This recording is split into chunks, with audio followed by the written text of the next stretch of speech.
Boa noite a todos, graça e paz em nome de Jesus, que Deus te abençoe.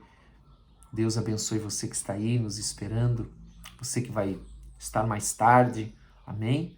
Que vai amanhã, durante o dia, amanhã, ouvir essa mensagem, essa oração. Que Deus te abençoe em nome de Jesus Cristo. Que Deus abençoe a tua casa, em nome de Jesus. Você sabe que nós poderíamos chegar agora à noite e fazer uma lista de tudo aquilo que o Senhor fez por nós nesse dia. O Senhor nos protegeu nesse dia.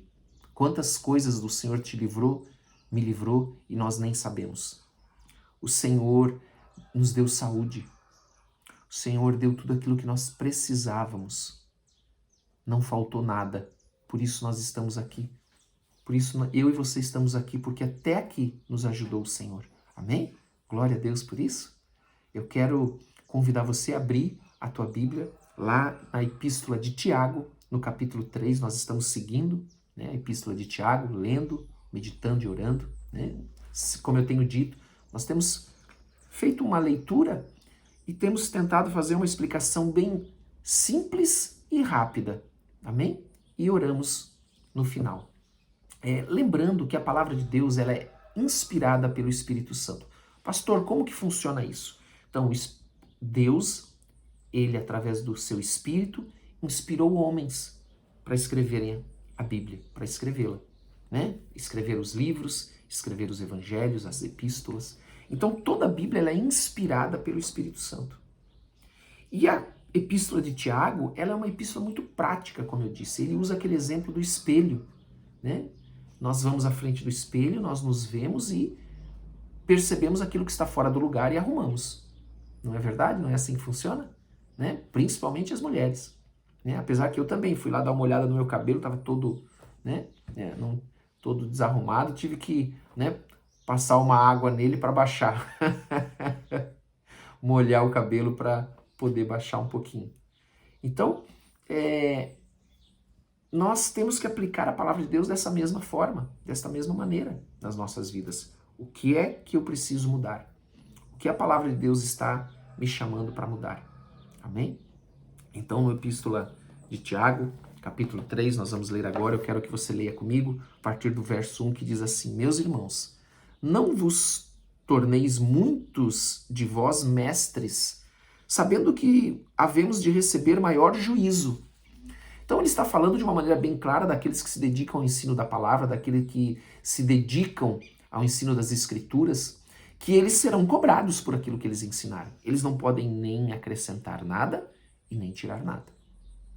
Então, aquele que acrescenta receberá juízo por ter acrescentado ou por ter tirado algo da palavra de Deus. Por isso que a nossa palavra, o nosso, por mais simples que seja esse tempo aqui de, quando muito, 15 minutos, a nossa responsabilidade de ser biblicista e cristocêntrico.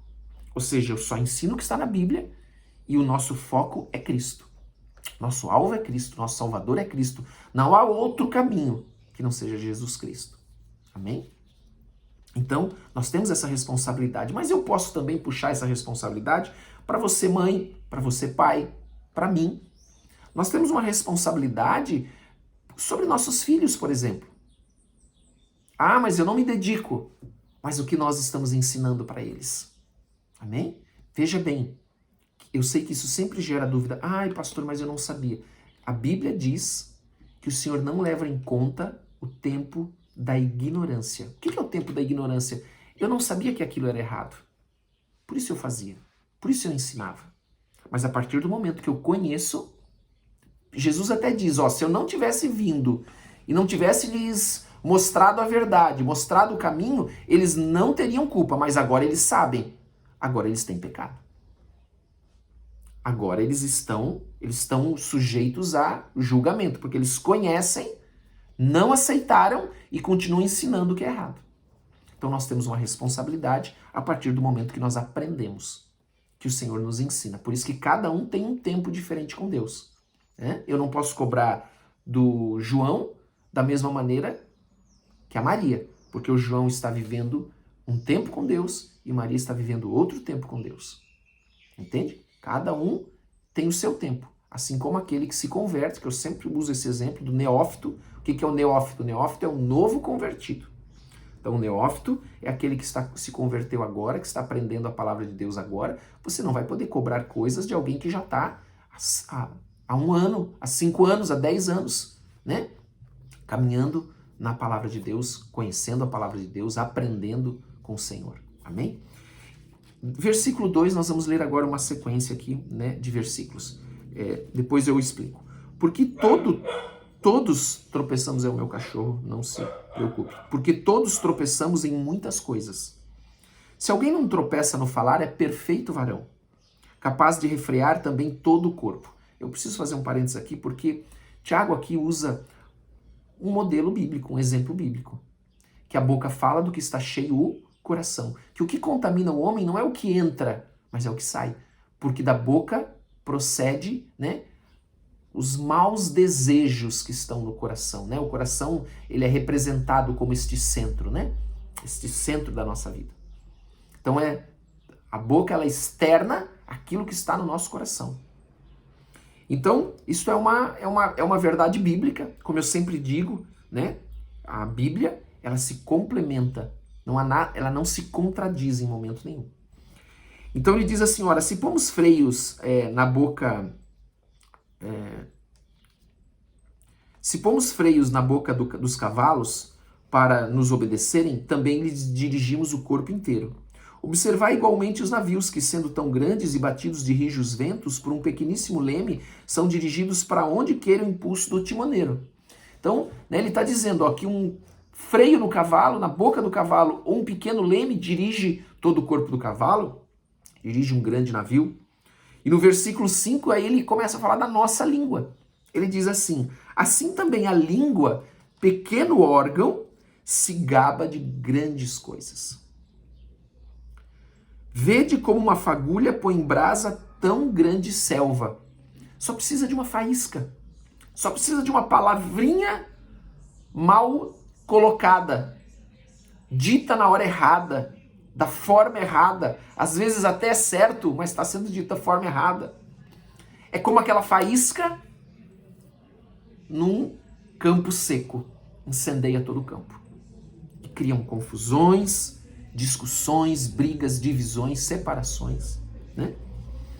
Ora, a língua é fogo, é mundo de iniquidade. A língua está situada entre os membros do nosso corpo e contamina o corpo inteiro. Lembra? Por quê? A boca fala o que está cheio o coração. E não só põe em chamas toda a carreira da existência humana, como também é posta ela mesma em chamas pelo inferno. Você sabe que, como a nossa boca, ela fala do que está cheio o nosso coração, então nós podemos fazer esta analogia. A quem pertence o teu coração? Se o teu coração pertence a Deus, o que vai sair da tua boca? Lembre-se, não existe um meio termo, não existe um em cima do muro, não existe um isentão. Ah, eu sou isento, eu não estou nem para lá nem para cá. Não existe isso. A Bíblia não fala desse lugar. Não fala desse lugar neutro. Não existe. Ou você está andando com Deus, ou você está andando com o diabo. Não tem meio termo. E se você acompanhou comigo o Evangelho de João, você sabe que a gente pode dar exemplos bem mais duros a esse respeito. Bem mais duros a esse respeito. Muito mais. Porque o Evangelho de João diz assim, ó, aquele que diz que me ama, guarda os meus mandamentos e os obedece. Veja como a Bíblia vai se complementando. A Bíblia, ela é extraordinária. Ela é extraordinária. Então, se eu não amo a Deus, se eu não guardo os seus mandamentos, não obedeço, eu não amo a Deus. Se eu não amo a Deus, tem uma posição neutra? Não, não tem. Aliás, a única posição, vamos dizer, que eu posso lembrar agora, assim de cabeça, que está lá em Apocalipse, Deus diz assim, que ele prefere que nós sejamos ou quente ou frio. Quente é aquele que anda com ele. Frio é tipo assim, frio você está no pecado, suje-se. Está no pecado, suje-se. porque os mornos ele vai vomitar, diz Apocalipse. Dura essa palavra, né? Mas é verdade. Essa é a palavra aqui de Deus. Então não existe um neutro. Então, se não existe um neutro, o nosso coração ou fala de Deus ou fala do diabo. Ou ele está na verdade de Deus ou ele está na verdade do diabo. Que para quem anda na verdade de Deus é o engano. Entende? E ele então diz aqui, não só põe em chamas toda a carreira da existência humana, como também é posta ela mesma em chamas, por quem? Pelo inferno. Por quê? Porque ela fala do que sai do coração, do que está no coração. Pois toda espécie de feras, de aves, de répteis, de seres marinhos, se doma e tem sido domada pelo gênero humano. A capacidade do ser humano é extraordinária. Tenha como exemplo, eu vou usar um exemplo que tudo aquilo que o homem se propõe fazer, ele faz. Né? Vamos até aqui porque o tempo está adiantado. A língua, porém, nenhum dos homens é capaz de domar. É mal incontido, carregado de veneno mortífero. Não é verdade isso? Hã?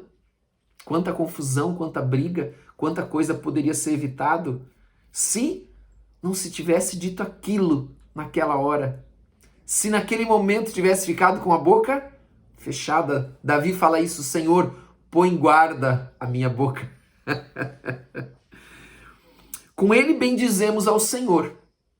E Pai, também com ela amaldiçoamos os homens feitos à semelhança de Deus. Amados, não carece explicação isso, né? De uma só boca procede bênção e maldição. Meus irmãos, não é conveniente que estas coisas sejam assim. Então, a nossa boca não pode ser assim.